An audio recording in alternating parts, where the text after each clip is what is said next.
हाँ जी, good morning students. I am Bhavanish. Today we are discussing 3.3 question number 3rd and by substitution method. The difference between two number is 26. One number is 3 times the other number. ऐसे कोई दो number हैं जिनका difference बीच का फ़र्क जो है वो 26 है और एक नंबर दूसरे से 3 गुना है। तो मैंने फर्स्ट नंबर या लार्जर नंबर भी आप मान सकते हैं। ठीक है, तो लेट द फर्स्ट नंबर अगर x और लेट द सेकंड नंबर अगर हम y माने तो क्या होगा अकॉर्डिंग टू क्वेश्चन, दोनों नंबर के बीच का डिफरेंस जो है वो 26 है। तो x minus y is equal to 26, this is the first equation. And x is equal to y तब होगा जब x 3 गुना, क्योंकि लार्जर नंबर हमने x माना है, x जो है कोई भी नंबर दूसरे नंबर से 3 टाइम है तो इधर 3 से उसको मल्टीप्लाई कर दी। ठीक है, सेकेंड इक्वेशन बन गई। बाय सब्स्टिट्यूशन मेथड था तो सब्स्टिट्यूशन मेथड में सब्स्टिट्यूट करना है, सब्स्टिट्यूट हो रखा है पहले ही एक वेरिएबल, तो यहाँ पर लिखा कि बाय सब्स्टिट्यूशन मेथड से हम क्या करेंगे कि पुट कर देंगे, पुट इक्वेशन टू इन इक्वेशन फर्स्ट में अगर हम पुट कर दें देन वी हैव, हमारे पास क्या आएगा कि x minus y is equal to 26 में x 3y है, 26 two y is equal to 26, y is equal to 26 by 2, then y is equal to 13। Therefore put the value of y in equation any one, किसी में भी आप put कर सकते हैं, it's your wish. First, second और third में अगर आप पुट करेंगे तो ज़्यादा इजी, सॉरी फर्स्ट और सेकंड ही है तो इसमें सेकंड में अगर पुट करेंगे तो ज़्यादा इजी रहेगा। In equation second and we have x is equal to 3y में x is equal to 3 into y, then x is equal to 13, 3 ज़ा 39। ठीक है, y की वैल्यू 13 आ चुकी है, x की 39, this is the solution. Hope so आपको सबको समझ में आया होगा, इजी क्वेश्चन है। इसी के साथ का कुछ भी आप जो है एग्जाम्पल के तौर पर एक और जो है आप क्वेश्चन कर सकते हैं। मैं आपको जो है इसकी रिवीजन के लिए एक एग्जाम्पल में बोल रहा हूँ कि the difference between two number is 33, किन्हीं दो नंबरों के बीच का डिफरेंस जो है वो 33 है। And one number is 4 time the other, one number is 4 time दूसरे नंबर से, 4 टाइम्स द अदर नंबर। ठीक है, ये क्वेश्चन आपको इसी तरीके से करके देखना है, सिमिलरली है बिल्कुल इसी तरह से होगा। उसके बाद है इसी का सेकंड पार्ट है the larger of to supplementary angle. दो तरह के भी सप्लीमेंट्री एंगल्स का सम भी पता होना चाहिए, कॉम्प्लीमेंट्री का भी। सप्लीमेंट्री वो एंगल्स होते हैं जिनका सम 180 होता है, कॉम्प्लीमेंट्री एंगल वो होते हैं जिनका सम 90 होता है। तो सप्लीमेंट्री एंगल है, ठीक है, तो उन दोनों एंगल्स के बीच का डिफरेंस जो है वो 18 डिग्री है। ठीक है जी, फाइंड द, तो वो क्या एंगल है, तो मैंने लेट द लार्जर एंगल अगर x मान लिया, लेट द स्मॉलर एंगल अगर y मान लिया, तो according to question supplementary angle हैं, दोनों का सम कितना होगा 180 होगा। ठीक है, ये तो बहुत आसान इक्वेशन एक बन रही थी। फिर उसके बाद दोनों का डिफरेंस कितना है, दोनों का डिफरेंस कितना है, दोनों का डिफरेंस 18 है, this is also second equation.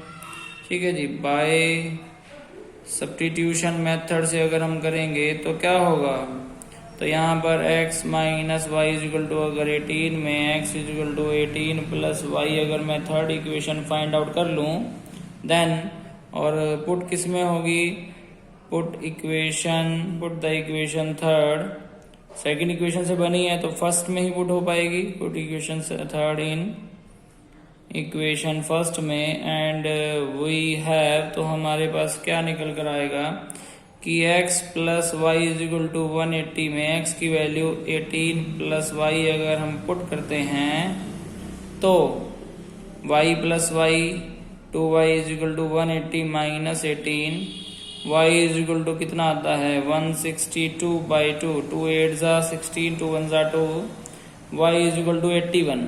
तो वन एंगल जो निकलता है वो 81 निकल कर आया। अब put the value y first second third कहीं पर पुट करें। मैंने आपको पहले ही बताया था कि थर्ड इक्वेशन में अगर आप पुट करेंगे तो ज़्यादा इजी रहेगा। तो put the value of y in equation third and we have, तो वहां पर कितना x is equal to 18 plus y 18 plus 81 99 x is equal to 99 और y कितना है 81। और ध्यान से देखने पर वेरीफाई भी हो रहा है, दोनों का सम कितना है 180 है। ठीक है, होप सो आपको सबको समझ में आया होगा, कोई प्रॉब्लम नहीं रही होगी। अगर फिर भी कोई प्रॉब्लम है तो आप मुझे डिस्कस कर सकते हैं, बता सकते हैं। ठीक है, उसके बाद है थर्ड क्वेश्चन, बहुत ही इजी है इसका थर्ड पार्ट, वो आप खुद से करें। उसके बाद है जी फोर्थ पार्ट है।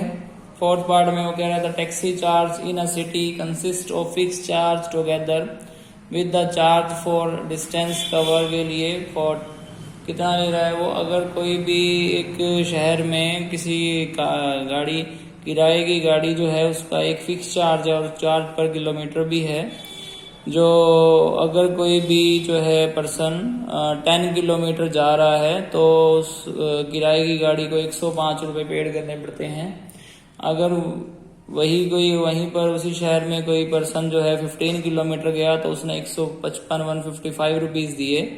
तो आपको फिक्स चार्ज और चार्ज पर किलोमीटर जो है वो यहाँ पर फाइंड आउट करना है। अगर वो निकल जाए तो 25 किलोमीटर का भी चार्ज निकालना है। जैसे 10 और 15 का दिया हुआ है, इसी तरह सिमिलर 25 किलोमीटर पर कितने रुपए पेड करने पड़ेंगे। मैंने let the fix charge x मान लिया, लेट द चार्ज पर किलोमीटर जो है मैंने y लेट कर लिया है। उसके बाद अकॉर्डिंग टू क्वेश्चन जो भी फिक्स चार्ज होगा, चार्ज पर किलोमीटर 10 किलोमीटर जाने में 105 रुपये 105 रुपीज लगते हैं। सिमिलरली जो भी फिक्स चार्ज होगा उससे एक्स्ट्रा 15 किलोमीटर जाने में 155 रुपीज जो है चार्ज करना पड़ता है। तो बाय सब्स्टिट्यूशन मेथड से अगर हम करते हैं तो क्या निकल कर आता है इसमें।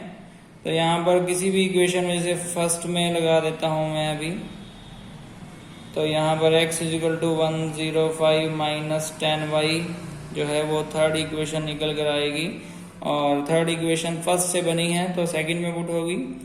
Put equation third in equation second में अगर पुट करें देन वी हैव, हमें क्या मिलता है x प्लस 15y। तो x plus 15y is equal to 155 में अगर पुट करते हैं x की जगह पर 105 minus 10y plus 15y is equal to 155 plus minus minus sign larger term का 5y is equal to 155 minus 105 y is equal to 50 by multiply में divide में आएगा 5 1 जा 5 0 y इज इक्वल टू 10। अब put the value of y in equation, किसी में भी आप पुट करें, थर्ड में करेंगे तो ज़्यादा इजी रहेगा। And we have third equation क्या है, x is equal to 105 minus 10y। तो x is equal to 105 minus 10y और x is equal to 105 minus 10 into 10, 105 minus 100। Then fix charge कितना आया 5 रुपीज और चार्ज पर किलोमीटर कितना आया 10 रुपीज। तो उसके बाद हमें क्या निकालना है x प्लस 25y में भी x कितना है 5 प्लस 25 इंटू 10, 5 प्लस 2 50 कितना है 255। दिस इज द रिक्वायर्ड जो है सोल्यूशन है, क्या है, this is the required solution. ठीक है, होप सो आपको सबको समझ में आया होगा। Thank you so much.